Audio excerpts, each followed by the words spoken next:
नमस्कार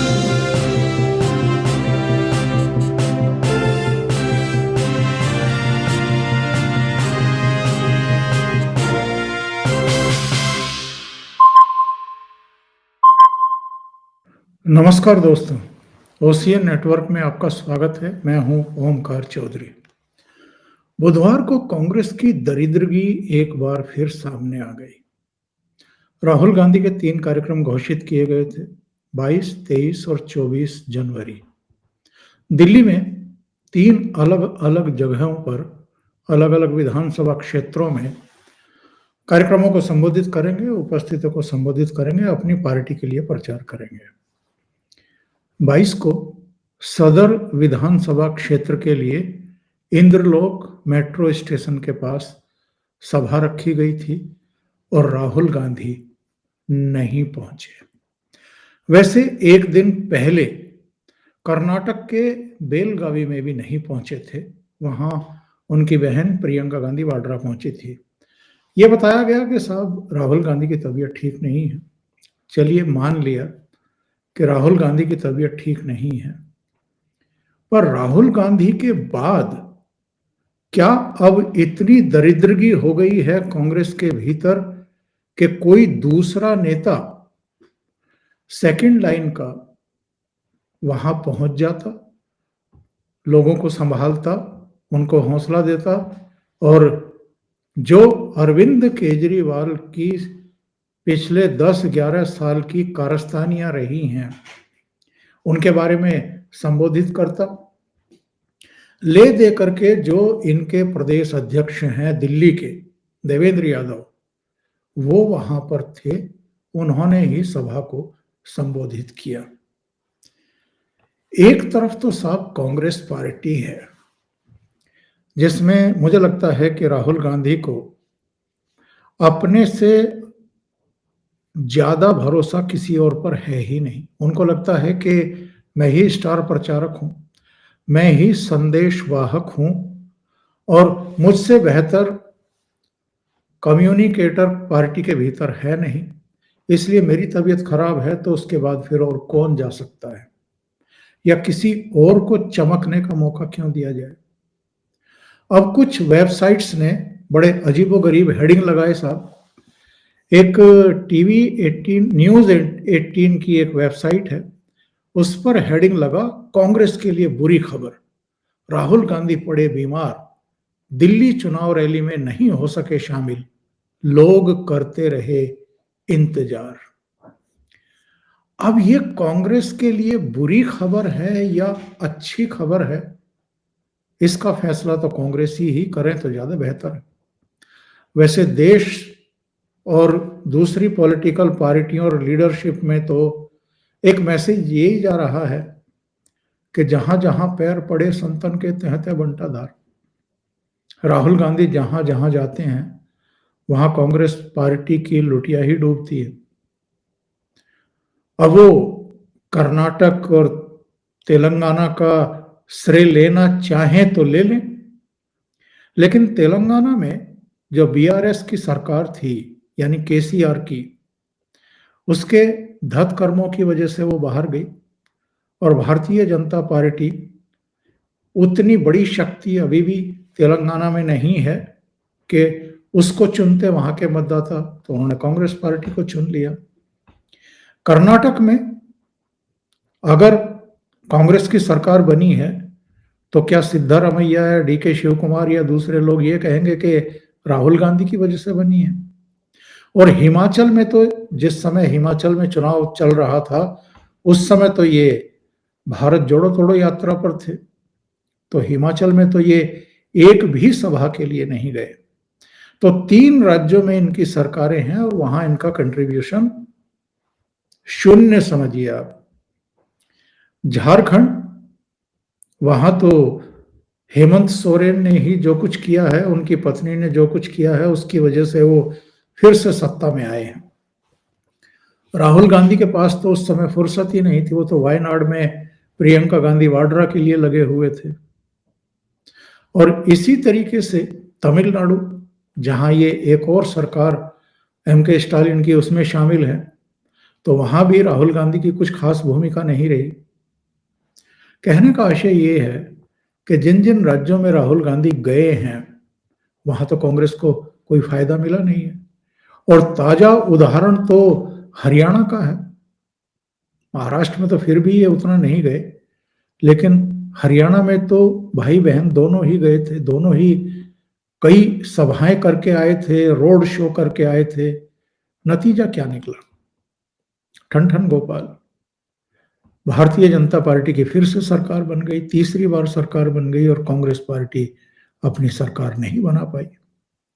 कहने का आशय ये है कि राहुल गांधी जिन जिन राज्यों में गए हैं, क्या वहां कांग्रेस पार्टी को कोई फायदा मिला है? तो अगर दिल्ली में एक सभा इन्होंने 12 तारीख को की थी मादीपुर इलाके में, और अब दूसरी सभा 22 को होने वाली थी बुधवार को इंद्रलोक मेट्रो स्टेशन के पास, राहुल गांधी की तबीयत खराब हो गई, वो नहीं गए, तो वो स्थगित हो गई। दिलचस्प देखने वाली बात यह होगी कि आज जो दूसरी सभा इनकी लगी हुई है और कल यानी 24 को जो तीसरी सभा लगी हुई है उसमें भी जाते हैं या तबीयत खराब ही रहती है।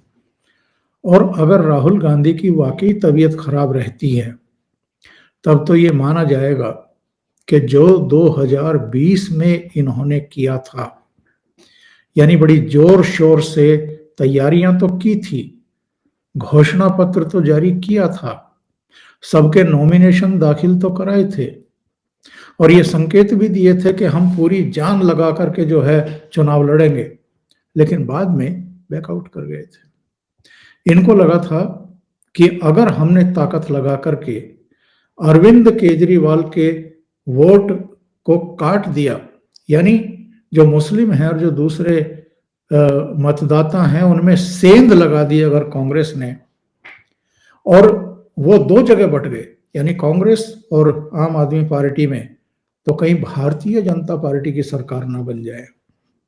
इसलिए 2020 में इन्होंने घर फूंक तमाशा देखा।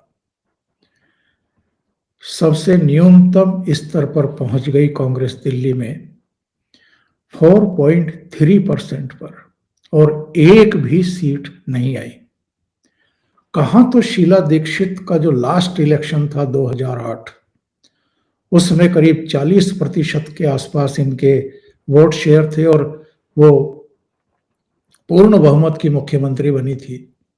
और कहां आप देखिए कि 2008 और 2020 12 साल के भीतर इनके 36% के आसपास वोट नीचे गिर गए, और वो सीधे जुड़ गए जाकर के आम आदमी पार्टी में। तो अगर 2020 की तरह ही राहुल गांधी को और प्रियंका गांधी वाड्रा को दिल्ली में चुनाव लड़ना है, जान लगा करके लड़ना है, तब तो अरविंद केजरीवाल वाकई मजबूती से चुनाव लड़ेंगे भारतीय जनता पार्टी के खिलाफ। और ये एक तरीके से भारतीय जनता पार्टी के लिए भी एक चुनौती की तरह होगा कि कांग्रेस अगर फिर से बैकआउट कर जाती है, फिर से घर फूंक तमाशा देखती है, तो फिर उसको और ताकत लगानी पड़ेगी। और मुझे लगता है कि भारतीय जनता पार्टी को कांग्रेस को लेकर के कोई गलतफहमी है भी नहीं। जिस तरीके से हर स्तर के नेता उनके लगे हुए हैं, सबकी जिम्मेदारियां बैठी हुई हैं, जिस तरह महाराष्ट्र चुनाव खत्म होने के बाद से ही आरएसएस के अलग अलग स्तर के नेता कार्यकर्ता जुटे हुए हैं दिल्ली में, और खास तौर से जो मलिन बस्तियां हैं, झुग्गी झोपड़ियां हैं, जो गरीब गुरबा हैं, उन तक पहुंच करके मैसेज दे रहे हैं। और भारतीय जनता पार्टी में भी, चाहे दिल्ली के पदाधिकारी हों, इनके कार्यकर्ता हों, या दिल्ली के बाहर के जिनकी ड्यूटी यहाँ लगाई गई है वो हों, वो सब लगे हुए हैं अपने अपने दायित्वों पर। और 40 स्टार प्रचारकों की सूची जो जारी की गई थी उसमें बीजेपी के जो शीर्ष नेता हैं, प्रधानमंत्री हों, गृह मंत्री हों, रक्षा मंत्री हों, स्मृति ईरानी से लेकर के और जितने भी इनके स्टार प्रचारक रहे हैं उन सबके नाम हैं और कई राज्यों के मुख्यमंत्रियों के नाम हैं। और जब मैं कह रहा हूं कि कई राज्यों के मुख्यमंत्रियों के नाम हैं, तो यहां फिर ये सवाल भी तो उठता है कि चलो राहुल गांधी की तबीयत खराब थी, तो इनकी कम से कम 3 राज्यों में तो सरकारें हैं ना अभी। कर्नाटक में है, तेलंगाना में है, हिमाचल में है। वहां के मुख्यमंत्री नहीं जा सकते थे क्या, या सेकंड लाइन अब कोई नहीं जा सकती थी? लेकिन यहां भी संकट है। सुखविंदर सिंह सुक्खू हिमाचल के मुख्यमंत्री, उनकी कितनी लोकप्रियता है, कितनी ग्राह्यता है, या कितना वो बेहतर भाषण दे पाते हैं, कितना कन्विंस कर पाते हैं, और कहीं सुक्खू की का कद ना बढ़ जाए, इसलिए भी बहुत संभव है कि उनको दिल्ली के चुनाव से दूर रखा जाए या एक आंशिक जिम्मेदारी उनको दे दी जाए। बाकी को तो जिम्मेदारी मिलती हुई दिखाई नहीं दे रही है। कर्नाटक के मुख्यमंत्री सिद्धरामैया कितनी हिंदी बोलते हैं या समझते हैं, या कितना यहाँ कम्युनिकेट कर पाएंगे, डाउटफुल है। रेवंत रेड्डी जो है, हो सकता है हिंदी बोल लेते हों, लेकिन क्या उनको जिम्मेदारी दी जाएगी दिल्ली में? बहुत बड़े लेकिन किंतु परंतु हैं साहब। तो कांग्रेस में समस्याएं जो हैं वो खत्म होने का नाम नहीं ले रही हैं। दूसरी तरफ प्रधानमंत्री नरेंद्र मोदी हैं, उनकी 3 रैलियां होंगी दिल्ली में, जो अभी तक का कार्यक्रम है। यानी कोई ऐसा नहीं है कि 6, 7, 8 रैली करेंगे, 3 रैलियों का है। अधिकांश जिम्मेदारी मुझे लगता है कि अमित शाह के कंधों पर है या उत्तर प्रदेश के मुख्यमंत्री योगी आदित्यनाथ के कंधों पर है। योगी जी का जो कार्यक्रम है वो 4 दिन का है और 4 दिन में उनको 14 जनसभाएं करनी है, रैलियां करनी है। यानी जो काम उन्होंने हरियाणा में किया, महाराष्ट्र में किया, बहुत हद तक झारखंड, जम्मू कश्मीर में भी किया, और उत्तर प्रदेश में जो 9 विधानसभा क्षेत्रों के लिए उपचुनाव हुए थे उनमें से 7 जीत करके उन्होंने दी, हरियाणा जीत करके दिया, महाराष्ट्र जीत करके दिया। बाकी लोगों का भी सहयोग है, लेकिन बटोगे तो कटोगे। ये जो मूल प्रेरक मंत्र था उनका, बीज मंत्र था उनका, उसने तो हिंदुओं को फिर से इकट्ठा किया है, बीजेपी के पीछे ला करके खड़ा कर दिया है। तो उनकी भी दिल्ली में बेहद अहम भूमिका रहने वाली है।